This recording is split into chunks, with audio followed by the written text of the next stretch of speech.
2025 technical ക്വസ്റ്റ്യൻസിൽ അടുത്ത question ആണ് പറയാൻ പോകുന്നത്. സോ ഇത് ഗേറ്റ് 2021 എടുത്തിട്ടുള്ള പ്രീവിയസ് ഇയർ ക്വസ്റ്റ്യൻസ് ആണ്. ആദ്യം തന്നെ A partially saturated soil sample has A natural moisture content of 25% and bulk unit weight of 18.5 kilonewton per meter cube. The specific gravity of soil solid is 2.65 and the unit weight of the water is 9.81 kilonewton per meter cube. The unit weight of soil sample on full saturation is. So, നമുക്ക് equation അറിയാം, തന്നിട്ടുണ്ട് water content 25% ആണ്. അപ്പോൾ നമുക്ക് 0.25 എന്ന് എഴുതാം. And specific bulk unit weight 18.5 kilonewton per meter cube ആണെന്നും specific gravity 2.65 ആണെന്നും അതുപോലെ വെയ്റ്റ് ഓഫ് വാട്ടർ 9.81 ആണെന്നും തന്നിട്ടുണ്ട്. ഓക്കെ, അങ്ങനെയാണെങ്കിൽ നമുക്ക് ഈ ഇക്വേഷനില്ലേ gamma equal to G plus e into gamma W by 1 + ഈ ഇക്വേഷനിലോട്ടാണ് സബ്സ്റ്റിറ്റ്യൂട്ട് ചെയ്യേണ്ടത്. ബിഫോർ ദാറ്റ് ഈ തന്നിട്ടുണ്ടോ? ഈ തന്നിട്ടില്ല. അപ്പോൾ ഈ നമ്മൾ ആദ്യം കണ്ടുപിടിക്കണം. നമുക്കറിയാം gamma equal to G plus S C into gamma W by 1 + e ആണ് തന്നിട്ടുണ്ട്. എസ് സിനെ നമുക്ക് ഡബ്ല്യു ജി എന്ന് എഴുതിക്കൂടെ? ഡബ്ല്യു ജി എന്ന് എഴുതിയാൽ നമുക്ക് ഇയുടെ വാല്യൂ എത്ര കിട്ടും? 0.756 എന്ന് കിട്ടും. ഈ ഗാമയാണ് എന്താണ് 18.5, ഈ ഗാമയാണ് 9.81, പിന്നെ ഡബ്ല്യു പറയുന്നത് 0.25 ആണ്. അപ്പോൾ നമുക്ക് ജി പറയുന്നത് 2.65 ആണ്. അപ്പോൾ അത് വെച്ചാൽ നമുക്ക് എന്ത് കിട്ടും? ഇ കിട്ടും. സോ ആ ഇനെ ഇതിലോട്ട് സബ്സ്റ്റിറ്റ്യൂട്ട് ചെയ്യുക, ഈ ഇക്വേഷനിലോട്ട്. ഇനി എസ് സാച്ചുറേഷൻ ആകുമ്പോൾ എസ് 1 ആയിരിക്കും. അപ്പോഴാണ് നമ്മൾ ഈ ഒരു ഇക്വേഷൻ യൂസ് ചെയ്യുന്നത്, G plus C into gamma W by 1 + C. അപ്പോൾ നമുക്ക് ഗാമ സാച്ചുറേറ്റഡ് 19.03 എന്ന് കിട്ടും. So the correct answer is option B, 19.03. Okay അല്ലേ? സോ ഈ ഇക്വേഷൻ മറന്നു പോയത്.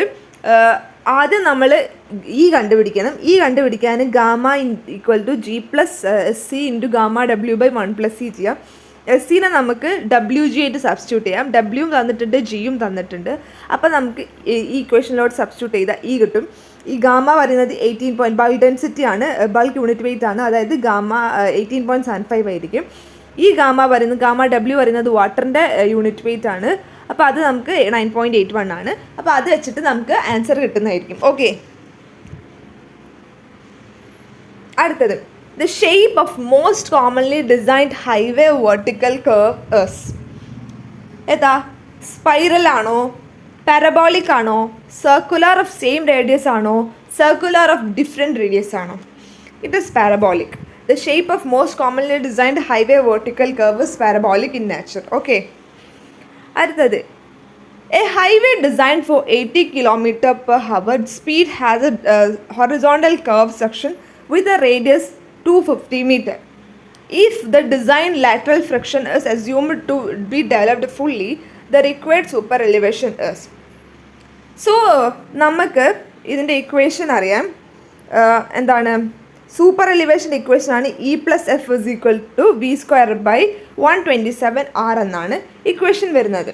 അതിൽ ഇ ആണ് സൂപ്പർ എലിവേഷൻ. ഇ ആണ് നമ്മൾ കണ്ടുപിടിക്കേണ്ടത്, സൂപ്പർ എലിവേഷൻ. എഫ് നമുക്ക് അറിയാം, മാക്സിമം ആണെങ്കിൽ 0.15 ആണ് നമ്മൾ കൂടുതലും എടുക്കാൻ. സോ അത് സബ്സ്റ്റിറ്റ്യൂട്ട് ചെയ്യും. ഇനി ബാക്കിയെല്ലാം തന്നിട്ടുണ്ട്, v² തന്നിട്ടുണ്ട്, r തന്നിട്ടുണ്ട്. പിന്നെ അങ്ങ് മൾട്ടിപ്ലൈ ചെയ്താൽ ഇക്വേഷൻ സോൾവ് ചെയ്താൽ മതി. ആൻസർ നമുക്ക് 0.0515 കിട്ടും. അപ്പോൾ option B is the right answer. Okay, അടുത്ത ക്വസ്റ്റ്യനിൽ ചെറിയൊരു മിസ്റ്റേക്ക് ഉണ്ട്, കറക്ഷൻ ചെയ്തു തരാം. ഈ കെ ഇവിടെയല്ല, കെ ഇവിടെയാണ് കേട്ടോ. Okay, on a road, the speed density relationship of the traffic stream is given by u equal to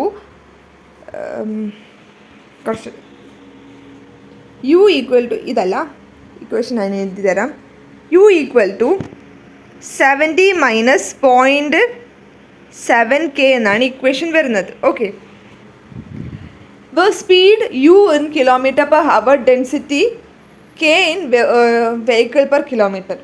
At capacity condition, the average times headway will be. So ഇവിടെ answer തന്നിട്ടുള്ളത് velocity തന്നിട്ടുണ്ട്, അല്ലെങ്കിൽ velocity തന്നിട്ടുണ്ട്, speed തന്നിട്ടുണ്ട് 70 minus 0.7k ആണ്. അപ്പോൾ അതിനെ നമുക്ക് 70നെ പുറത്തോട്ട് കോമൺ എടുത്താൽ നമുക്ക് u equal to 70 km/h k, അതായത് സ്പീഡ് 70 km/h, അതുപോലെ തന്നെ ഡെൻസിറ്റി 100 vehicle/km കിട്ടും. ഇനി ക്യൂ മാക്സ് നമുക്ക് 1/4 × v ഈ ഒരു ഇക്വേഷനിൽ സബ്സ്റ്റിറ്റ്യൂട്ട് ചെയ്താൽ നമുക്ക് കിട്ടും. സോ ഇങ്ങനെ അല്ലാണ്ട് നമുക്ക് വേറൊരു ഫോമിൽ ചെയ്യാം. ഓക്കെ, രണ്ട് മെത്തേഡും ഞാൻ കാണിച്ചു തരാം. സോ ഇതൊരു വേ ആണ്. 1/4 × vf × k ചെയ്യുക. അപ്പോൾ നമുക്ക് vehicle/h കിട്ടും.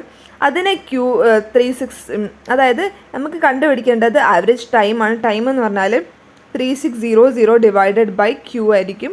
ആ ക്യൂ വെച്ചിട്ട് ചെയ്താൽ നമുക്ക് ആൻസർ 2.1 കിട്ടും. ഇനി ഇങ്ങനെ അല്ലാതെ നമുക്ക് വേറൊരു ഇക്വേഷനിൽ ചെയ്യാം.